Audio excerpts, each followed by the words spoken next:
என்ற மாட்டு இனத்தை பற்றி பார்க்க போகிறோம். காங்கேயம் என அழைக்கப்படும் காளை மாட்டு இனம் இந்தியா, தமிழ்நாட்டில் இருக்கும் காளை மாட்டு இனமாகும். காங்கேயம் எனும் இடத்திலிருந்து இந்த காளை மாட்டின் பெயர் வந்திருக்கலாம் என நம்பப்படுகிறது. இந்த காளை மாட்டு இனம் பிரேசில் நாட்டிற்கு ஏற்றுமதி செய்யப்பட்டு அங்கும் காங்கேயன் என்று அழைக்கப்படுகிறது. இந்த காங்கேயன் இனத்து மாட்டின் பால் மிகவும் சத்து கொண்டதாகவும் கெட்ட கொழுப்புகள் இல்லை எனவும் கூறப்படுகிறது.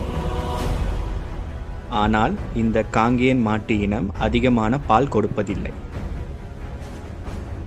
காங்கேயன் மாட்டின் நிறம் பழுப்பு மற்றும் வெள்ளையுடன் கருப்பு நிறமாக இருக்கும்.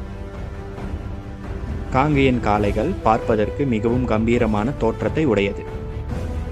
தமிழர்களின் வீர விளையாட்டில் இந்த காங்கேயன் காளைகள் இடம்பெறுகின்றன.